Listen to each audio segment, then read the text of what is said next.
시간 엠마오 도상의 두 제자에 관한 말씀 상고함으로 은혜 받고자 합니다. 예수께서 십자가에 못 박혀 죽으신 후에 예수의 두 제자가 예루살렘을 떠나 엠마오로 내려가고 있었습니다. 그들에게 부활하신 예수께서 나타나 함께 동행하시면서 성경을 풀어 해석해 주었습니다. 부활하신 예수께서 성경을 풀어 해석해 주신 말씀은 그리스도가 이런 고난을 받고 그의 영광에 들어가야 할 것이 아니냐라는 구약 성경의 예언을 들어 그리스도의 고난과 부활의 영광의 말씀을 강론하여 주신 것입니다. 두 제자가 가려는 마을에 가까이 갔을 때에 예수께서는 더 가시려는 것 같이 하실 때에 두 제자가 강건하여 우리와 함께 들어가 유하시기를 원합니다. 때가 저물어가고 이미 날이 기울었습니다. 그러므로 예수께서 함께 들어가 음식 잡수실 때에 떡을 가지시고 축사하시고 떼어 그들에게 주실 때에 그들의 눈이 밝아져 자기들과 동행하신 그분이 예수 그리스도이신 것을 알아보게 되었습니다. 예수는 이제 그들에게서 떠나가셨다라고 했습니다. 두 제자가 서로 말하기를 길에서 우리에게 말씀하시고 성경을 풀어주실 때에 우리 속에서 마음이 뜨겁지 아니하더냐 하고 곧 그때로 일어나 예루살렘에 돌아갔다라고 했습니다. 예루살렘에 가보니 11 제자와 및 그들과 함께한 자들이 모여 말하기를 주께서 과연 살아나시고 시몬에게 나타나셨다. 두 제자도 길에서 된 일과 예수께서 떡을 떼심으로 자기들에게 알려주신 그러한 일들을 제자들에게 말한 그러한 본문의 말씀입니다. 오늘 본문의 말씀을 통해서 첫째로 시리에 빠진 두 제자가 엠마오로 내려갔다라고 했습니다. 13절로 14절에 보면 그날에 그들 중 둘이 예루살렘에서 25리는 약 10km 되는 엠마오라 하는 마을로 가면서 이 모든 된 일을 서로 이야기하더라고 했습니다. 그날은 앞에서 언급한 바와 같이 안식 후 첫날 예수님이 죽으시고 제3일째 되는 부활한 주의 날, 오늘 부활의 날인 것입니다. 그들 중 둘이 예수님을 따르던 제자들 중 12제자는 아니지만 예수님을 따르던 제자 중 둘이 이제 한 사람은 글로바라고 했습니다. 그 한 사람은 누구인지 알 수 없지만 누가나 또 나다나엘이나 유력한 제자 중에 한 사람일 것이다 라고 말합니다. 이 모든 된 일을 서로 이야기하더라.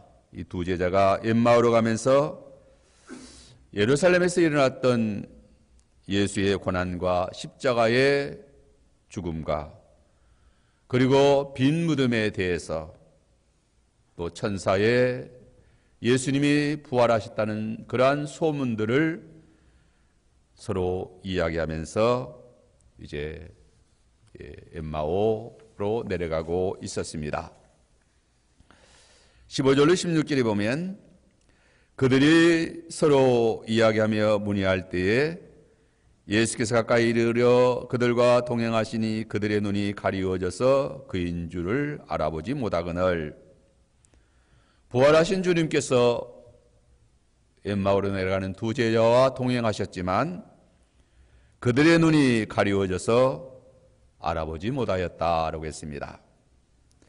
예수의 십자가에 못 박혀 죽으셨다는 그 충격적인 사건이 그 두 제자를 강하게 지배하고 있었습니다. 그렇게 십자가에서 못 박혀 죽으신 예수가 부활하여 다시 살아나서 자기들과 동행하리라는 것은 꿈에도 감히 생각하지 못할 그러한 일이었던 것입니다. 예수께서는 두 제자에게 먼저 성경을 풀어 예수의 고난과 부활을 말씀해 주신 후에 이제 부활의 모습을 보여주심으로 부활을 믿게 하신 것입니다. 성경의 가르침을 통하여 예수의 부활을 알고 믿게 하는 것이 무엇보다도 중요하기 때문입니다. 17절에 보면 예수께서 이르시되 너희가 길에 길 가면서 서로 주고받고 하는 이야기가 무엇이냐 하니 두 사람이 슬픈 빛을 띠고 머물러 서더라고 했습니다. 부활하신 예수께서 두 제자에게 말을 걸었습니다. 예수의 질문으로 두 제자와 함께 대화가 시작된 것입니다. 너희가 길 가면서 서로 주고받고 하는 이야기가 무엇이냐? 두 사람이 슬픈 빛을 띠고 머물러 섰다라고 했습니다. 두 제자는 슬픈 표정으로 가던 길을 멈춰 섰던 것입니다.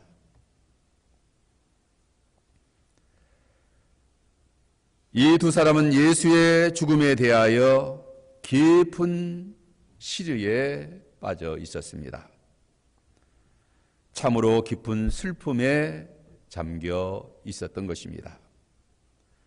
너무나도 슬펐고 모든 기대와 소망과 꿈이 다 무너지고 말았습니다.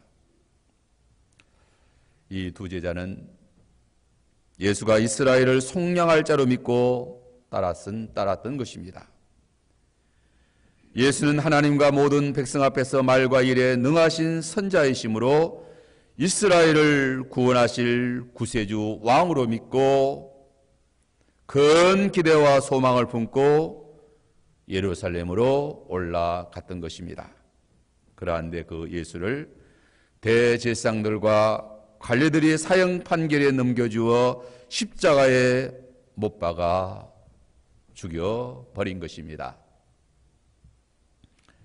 18절에 보면 거한 사람인 글로바라는 자가 대답하여 이르되 당신이 예루살렘에 치료하면서 요즘 거기서 된 일을 혼자서 알지 못하느냐?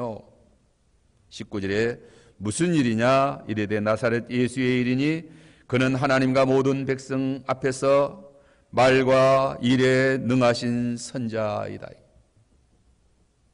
20절로 21절에 보면 우리 대제사장과 관리들이 사형 판결에 넘겨주어 십자가에 못 박았느니라. 우리는 이 사람이 이스라엘을 속량할 자라고 팔았다라고 했습니다. 글로바는 요즘 예루살렘에서 일어난 대사건에 대하여 어찌 알지 못하느냐고 그렇게 말합니다. 나사렛 예수에 대한 일을 어찌 알지 못하느냐? 나사렛 예수는 하나님과 모든 백성 앞에서 말과 일에 능하신 선지자다.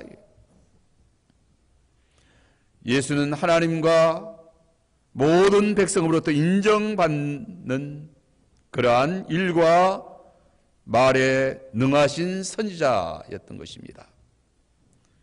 말과 일에 능하신 선자란 예수는 그 가르치는 진리와 행하시는 일에 능하신 그러한 선지자였습니다. 그 가르치는 교훈이 저희 서기관들과 같지 아니하였다라고 했습니다. 마태복음 7장 28절 29절에 예수께서 이 말씀을 마치심에 무리들이 그의 가르치심에 놀라니 이는 그 가르치는 것이 권위 있는 자와 같고 그들의 서기관과 같지 아니함일러라 라고 했어요. 예수께서 행하신 일이 능하셨습니다. 예수께서 많은 표적과 기사를 하나님의 능력으로 행하셨습니다.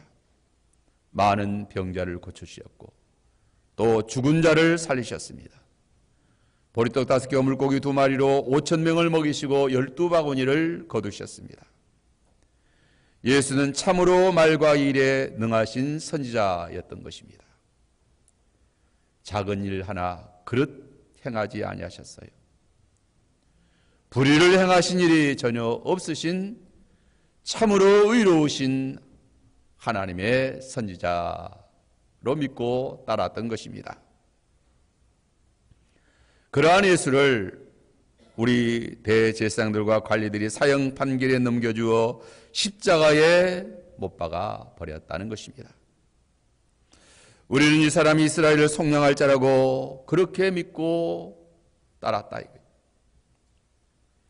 예수께서 나귀를 타시고 예루살렘으로 올라가실 때 찬송하리로다 주의 이름으로 오시는 왕이여 하늘에는 평화요 가장 높은 곳에서는 영광이로다 라고 호산나 다윗의 이름으로 오시는 이여 찬송하며 예수님을 따라 예루살렘으로 올라갔던 것입니다. 마가복음 11장 9절 10절에 앞에서 가고 뒤에서 따르는 자들이 소리 지르되 호산나 찬송하리로다 오는 우리 조상 다윗의 나라여 가장 높은 곳에서 호산나 하더라. 마태복음 21장 9절에는 앞에서 가고 뒤에서 따른 무리가 소리를 높여 이르되 호산나 다윗의 이름으로 오시는 이여 가장 높은 곳에서 호산나 하더라. 따르는 무리들은 예수께서 예루살렘에 올라가면 당장에 하나님의 나라가 임할 줄로 믿고 따라갔던 것입니다. 주의 이름으로 오시는 왕이여 호산나 우리 주상 다윗의 나라여 가장 높은 곳에서 호산나 호산나 주여 우리를 구원하소서라고 주님을 따라 올라갔던 것입니다. 큰 기대와 소망과 부푼 꿈을 가지고 예루살렘으로 예수님을 따라 올라갔었던 것입니다. 이제 예수로 말미암아 좋은 세상이 올 줄로 그렇게 믿었던 것입니다. 예수로 말미암아 이스라엘의 종교적 회복과 정치적 회복을 소망하였던 것입니다. 그러한데 이 어쩐 일인가? 우리 대제사장과 관리들에 의하여 사형 판결에 넘겨주어 십자가에 못 박아 죽였다는 것입니다. 예수의 십자가의 죽음은 제자들에게 청천벽력과 같은 그러한 사건입니다. 맑은 하늘에 벼락이 떨어진 사건보다 더한 그런 충격적인 사건인 것입니다. 예수의 십자가는 그들에게 있을 수 없는 일이었던 것입니다. 결코 상상해 본 적도 없는 그러한 일이었던 것입니다. 자기들의 왕이신 예수, 이스라엘을 속량할 예수가 맥없이 십자가에 처참하게 죽임을 당하고 말았던 것입니다. 모든 기대와 소망이 다 무너지고 만 것입니다. 깜깜한 절망이 덮쳐온 것입니다. 그래서 두 제자는 한없는 슬픔과 시리에 잠겨 엠마오로 이렇게 낙향하고 있었던 것입니다. 이제 두 번째로 예수께서 성경의 교훈으로 부활을 깨닫게 하십니다. 부활하신 예수께서 놀라운 이적의 방법으로 자신의 부활을 알리지 아니하시고 자신의 부활은 말씀대로 이루어진 사실임을 성경을 들어 해석해 주신 것입니다. 25절로 26절에 보면 이르시되 미련하고 선자들의 말한 모든 것을 마음에 더듬이는 자들이여 그리스도가 이런 고난을 받고 자기의 영광에 들어가야 할 것이 아니냐. 예수께서 두 제자를 향하여 미련하다라고 책망을 하셨습니다. 예수께서 두 제자가 실망과 좌절에 빠져서 하는 말을 다 들으시고 미련하고 선자들의 말한 말을 더듬는 자들이라고 이렇게 책망을 했습니다. 예수의 첫마디는 미련하다라고 책망하신 거예요. 제자들의 생각이 미련했습니다. 바보스럽고 무지했다는 거예요. 따라서 제자들이 이제까지 진술했던 말들은 매우 잘못된 그러한 그 어리석은 말들이었다는 것입니다. 사람들은 그 누구를 물어나고 신령한 도리를 잘 모릅니다. 그 신령한 도리 중에서도 부활의 진리에 대해서는 더욱 미련합니다. 부활의 진리를 바로 깨닫는 것은 쉬운 일이 아닙니다. 부활의 진리에 대해서는 무지하고 미련합니다. 가르쳐 주어도 잘 알지를 못합니다. 왜 잘 알지 못할까요? 죄로 타락하여 어두워졌기 때문이에요. 죄값으로 정죄받아 다 죽고 말기 때문입니다. 죽음에 이르는 것만 목격하고 살아왔기 때문인 것입니다. 모든 인생은 다 죽음으로 끝나는 것으로만 그렇게 수없이 수많은 인생들이 다 죽어서 공동묘지에 묻히는 것만 보고 살아온 그러한 인생들이기 때문에 이 부활에 대해서는 알 길이 없는 거죠.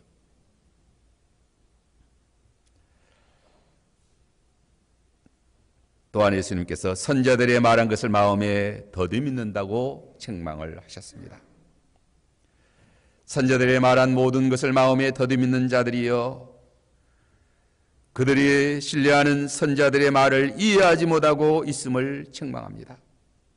또한 구약 성경의 권위가 어떠함에 대하여 주님께서 부활하신 주님께서 구약 성경의 권위에 대해서 인정하며 높이며 말하는 것입니다. 예수께서 생전에 자신의 고난과 죽음과 그리고 십자가의 죽음과 그리고 부활을 구약시대의 선자들의 예언을 들어 많이 가르쳐 왔고 말씀해 주셨습니다. 누가복음 18장 31절 34절에 보면 예수께서 12제자를 데리시고 이르시되 보라 우리가 예루살렘에 올라가노니 선자들을 통하여 기록된 모든 것이 인자에게 응하리라. 선자를 통하여 기록된 모든 것이 나에게 응할 것이다.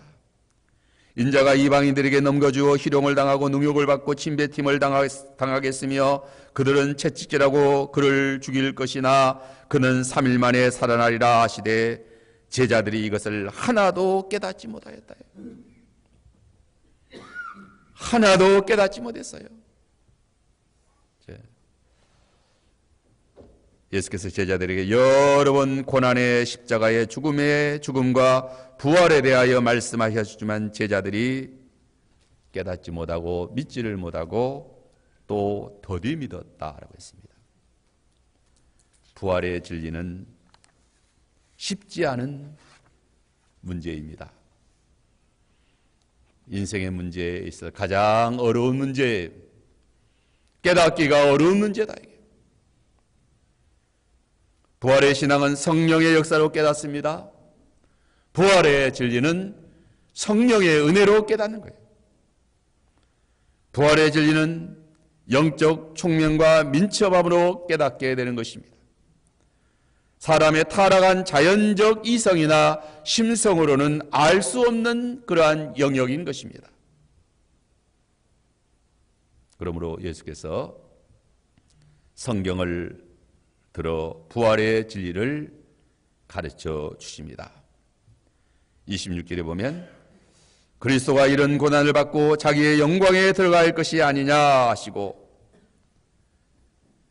그리스도의 부활의 영광은 십자가의 고난 후에 주어진다는 말씀입니다. 그래서 우리 기독교는 십자가와 부활인 것입니다. 고난 없는 영광은 없는 것입니다. 십자가의 고난을 통과한 후에 부활의 영광이 주어지는 것입니다. 이것이 하나님의 영원한 작정입니다. 하나님이 그렇게 정하신 거예요. 그러하기 때문에 부활의 영광에 이르려면 반드시 십자가의 고난을 통과해야만 하는 것입니다.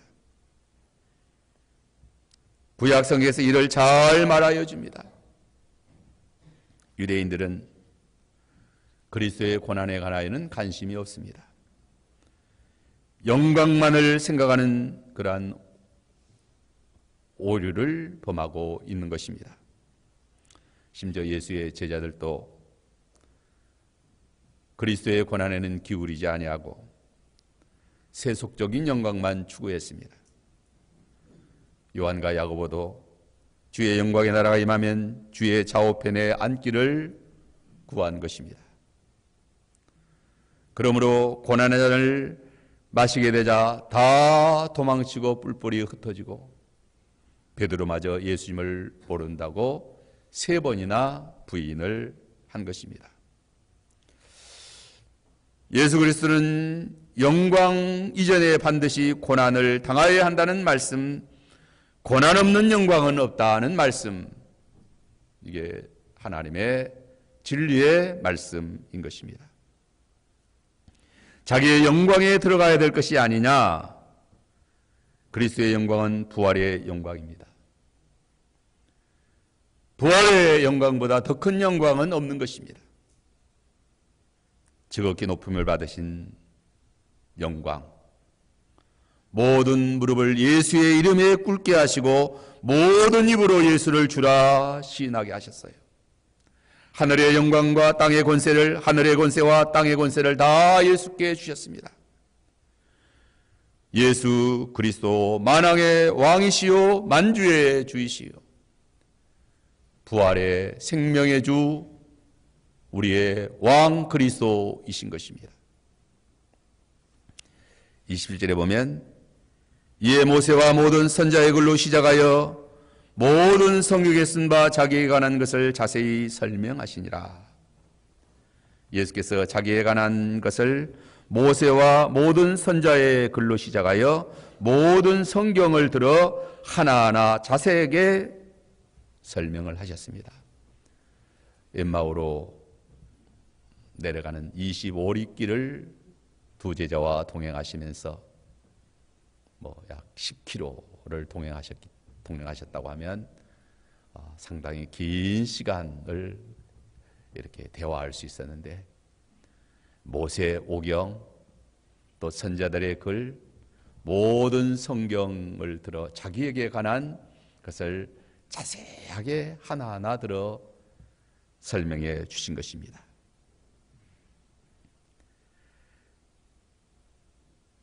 구약성경의 모든 말씀은 예수 그리스도에 대하여 그림자로 모형으로 예언적으로 가르쳐 주십니다. 이 모세오경은 창세기, 출애굽기, 레위기, 민수기, 신명기를 모세오경이라고 하는데 창세기 3장 15절에 보면 여자의 후손이 뱀의 머리를 상하게 하신다는 말씀, 그리스도가 마귀의 머리를 깨뜨리시고 권세를 깨뜨리시고 우리를 구원하여 주실 것을 예언한 최초의 복음인 것입니다. 민수기 24장 17절에는 한 별이 야곱에게서 나오며 한 규가 이스라엘에게서 나온다는 말씀, 예수 그리스도가 왕으로 오신다는 말씀의 예언인 것입니다. 신명기 18장 15절에는 내 하나님 여호와께서 너희 가운데 내 형제 중에서 너를 위하여 나와 같은 선자 하나를 일으키시리니 너희는 그의 말을 들을지니라. 나와 같은 선자 그리스도를 하나님이 일으키신다라는 말씀입니다. 구약 성경에 만나, 반석에서 생수, 구리뱀, 희생제물, 기타 여러 제사의 제물들, 다 그리스도를 표상한 것입니다. 그리스도의 예표인 것입니다. 그리스도에 대한 모형이요 그림자인 것입니다. 양을 잡아서 제사하는 것, 나는 세상 죄를 지고 가는 하나님의 어린 양이다. 그래서 양과 같이 십자가에 죽으시고 제물 되시고 또 부활하실 것을 가르쳐 주신 말씀입니다. 그리스도의 고난과 죽으심과 부활에 대하여 또 많은 선지자들이 예언합니다. 이사야 53장, 시편 22편, 여러 성경에서 그리스도의 십자가의 고난과 부활을 예언해 주고 있습니다. 누가복음 24장 44절로 47절에서도 또 이르시되 내가 너희와 함께 있을 때에 너희에게 말한 바 곧 모세의 율법과 선자의 글과 시편에 나를 위하여 기록된 모든 것이 이루어져야 하리라 한 말씀이 이것이라. 십자가에 죽으시고 부활하신다는 이것이다 이거예요. 그들의 마음을 열어 성경을 깨닫게 하시고 또 이르시되 이같이 그리스도가 고난을 받고 제3일에 죽은 자 가운데서 살아날 것과 또 그의 이름으로 제사함을 받게 하는 회개가 예루살렘에서 시작하여 모든 족속에게 전파될 것이 기록되어 있다라고 했습니다. 사도 바울도 고린도전서 15장 3절 이하에 내가 받은 것을 먼저 너희에게 전한다. 이는 성경대로 그리스도께서 우리 죄를 위하여 죽으시고 장사 지낸 바 되시다가 성경대로 사흘 만에 다시 살아나 게바에게 보이시고 후에 12제자에게와 그 후에 500의 형제에게 일제히 부활하신 예수님께서 나타나 보여주셨다라고 했습니다. 예수께서 그 부활을 잘 믿지 못하는 제자들과 신자들에게 다른 것으로 부활을 증언하지 아니하시고 오직 성경으로 부활을 증언해 주신 것입니다. 예수께서는 성경대로 부활하셔서 제자들과 함께 음식을 같이 나누셨고 또 부활하신 예수께서 못 박힌 손과 창에 찔린 옆구리를 보여주셨고 유대인들이 들어와서 문을 꼭꼭 닫고 있을 때 가운데 찾아오셔서 너희에게 평강이 있을지어다 라고 성령을 받으라 말씀하시고 부활의 평강을 수여해 주셨습니다. 또 천사들을 통해서 빈 무덤을 보여주시며 부활을 믿도록 깨우쳐 주신 것입니다. 다 성경대로 하나님의 말씀대로 되어진 그러한 그 사실을 성경을 들어 설명해 주신 것입니다. 이제 세 번째로 엠마오로 내려갔던 두 제자가 부활의 주님을 만난 후에 예루살렘으로 돌아갑니다. 예수가 십자가에 못 박혀 처참하게 죽으심을 본 제자들이 예루살렘을 등지고 엠마오로 내려갔습니다. 길에서 자기들과 동행하시며 성경을 풀어주신 이가 부활하신 예수 그리스도인 것을 알게 됩니다. 이제 28절 29절에 보면 제자들이 가려는 마을에 가까이 이르렀을 때 예수께서 더 가시려고 했습니다. 그때 제자들이 예수를 강건하여 집으로 모셨습니다. 날이 저물어가기도 했거니와 길에서 동행하시며 성경을 풀어 말씀해 주실 때에 큰 은혜를 받았기 때문입니다. 집에 들어가서 예수께서 떡을 가지고 축사하시고 떼어 주실 때에 제자들의 눈이 밝아져 부활의 주님을 보게 된 것입니다. 30절로 31절에 보면 함께 집에 들어가 음식 잡수실 때에 떡을 가지시고 축사하시고 떼어 주실 때에 그들의 눈이 밝아져 부활하신 주님을 알게 되었다라고 했습니다. 이 제자들의 눈이 열려진 까닭은 예수께서 축사하시고 떡을 떼어 주심으로 눈이 열렸다라고 했습니다. 이제 주님께서 주시는 떡 곧 예수의 몸을 나눔으로 그들은 예수를 만나게 된 것입니다. 떡을 떼는 만찬의 친교를 통하여 예수님을 만날 수 있었던 것입니다. 예수와 함께 교제하고 먹고 마심으로 예수를 알게 된 것입니다. 우리가 예수님을 언제 만나고 예수님을 언제 알 수 있느냐? 성경 말씀을 들을 때, 성경 말씀을 가르침 받을 때, 성경의 진리를 받을 때 성령의 감동으로 예수님을 나의 주 나의 왕 부활의 생명의 주님으로 만나게 됩니다. 또 성찬, 오늘도 성찬 예식 거행하는데 떡은 예수님의 몸, 잔은 예수님의 피를 먹고 마실 때, 예수님과 교제하고 교통할 때 영의 눈이 열리고 예수님을 영접하고 예수님을 만나게 되는 것입니다. 그들이 서로 말하되 길에서 우리에게 성경을 풀어줄 때 우리의 마음이 뜨겁지 아니하더냐? 그들이 서로 말하되 길에서 우리에게 말씀하시고 우리에게 성경을 풀어줄 때 우리 속에서 우리 마음이 뜨거워졌다. 낯선 동행자가 예수였다는 사실을 아는 순간 그 예수께서 길에서 성경을 풀어 가르치실 때 받은 은혜를 서로 말합니다. 우리 속에서 마음이 뜨겁지 아니하더냐. 그들의 마음이 뜨겁게 감동되었던 것은 예수가 가르쳐줬던 성경 말씀 때문입니다. 우리가 교회에 나와서 예배하고 하나님을 섬기고 신앙생활하고 예수 믿는 사람으로 부활의 생명의 주님을 믿고 경외하고 신앙생활하는 까닭은 하나님의 말씀을 들을 때에 우리의 마음이 뜨겁게 감동되고 뜨거워지고 감동이 되고 아멘으로 받아들여지게 되고, 그래서 예수가 나의 주, 나의 하나님, 나의 왕, 나의 부활의 생명으로 나의 심령에 모시게 되기 때문에 우리가 신앙생활을 하는 것입니다.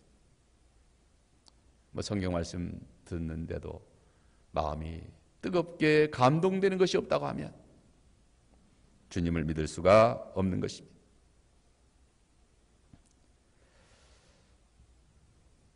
예수께서 성경을 해석하여 주실 때 그들의 마음이 뜨겁게 불타올랐습니다.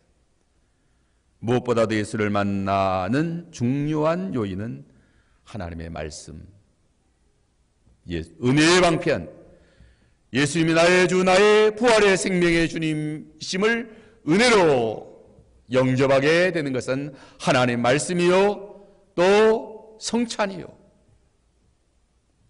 이러한 은혜를 통해서 우리가 주님을 모시게 되는 것입니다. 이제 예루살렘으로 돌아갔다라고 했는데 33절 35절에 보면 곧 그때로 일어나 예루살렘으로 돌아가 보니 11 제자 곧 그들과 함께한 제자들이 모여 있어 말하기를 주께서 과연 살아나시고 시몬에게 보이셨다 하는지라. 두 사람도 길에서 된 일과 떡을 떼심으로 자기들에게 알려주신 것을 말하더라. 두 제자는 부활하신 예수님을 만난 후에 곧 그때로 일어나 예루살렘으로 돌아갔다라고 했습니다. 예수께서 떡을 떼어 자신을 알려주신 때는 이미 날이 저물어진 저녁 때입니다. 예수를 만난 두 제자에게는 날이 저문 어두운 저녁이 문제될 것이 없다. 부활의 생명의 주님을 만난 그 감격과 기쁨과 소망이 심령의 마음에 뜨겁게 불타올랐다. 부활의 생명의 주님, 나의 왕, 나의 임금, 부활의 생명의 주님, 그 주님 만난 그 감격, 기쁨이 심령에서 뜨겁게 불타오 오른 것입니다. 그러하였기 때문에 내려왔던 그 길을 되돌아서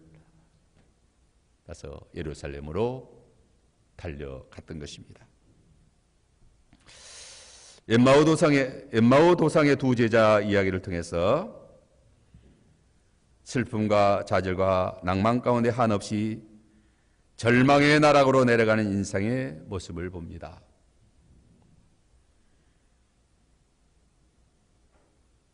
또한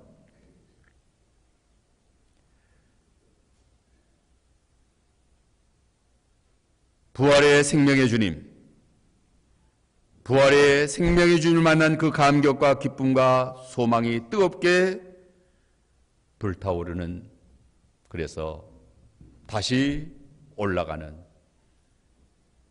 그러한 두 제자의 또 모습도 봅니다.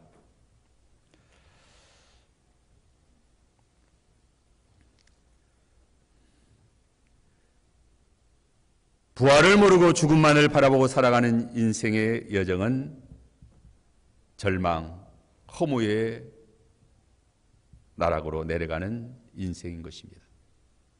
인생이 참으로 한없이 허무하고 한없이 절망스럽고 한없이 슬픈 인생이다. 그래서 저 깊은 나락으로 떨어져가는 인생, 추락하는 인생이에요.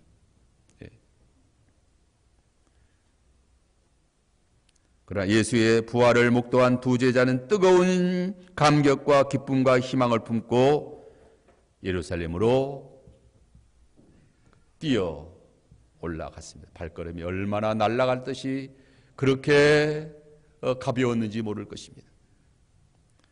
우리의 왕 예수, 부활의 생명의 주님, 우리 인생들을 뜨거운 감동과 큰 기쁨을 가지게 하는, 예수의 부활은 이제 우리에게 좌절, 슬픔, 사망을 다 치워버렸다.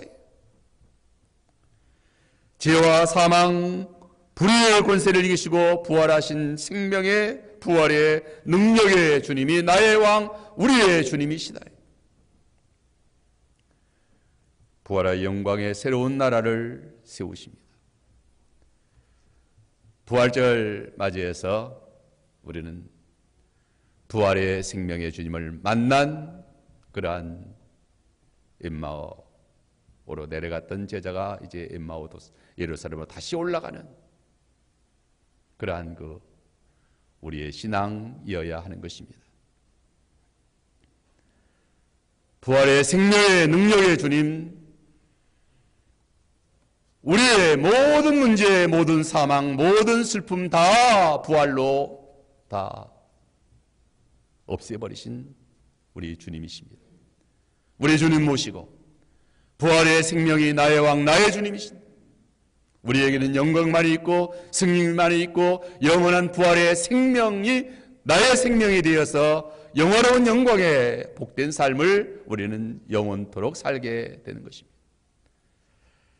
부활절, 우리가 부활절 부활의 주님 모시고 우리의 이 부활신앙으로 살아가는 이 신앙의 삶이 얼마나 감격스럽고 얼마나 희망차고 얼마나 소망이 넘치고 얼마나 우리의 삶을 뜨겁게 감동시키고 발걸음을 가볍게 하고 큰 기쁨과 큰 용기와 큰 생명의 부활의 생명의 은혜가 나를 감싸고 있다.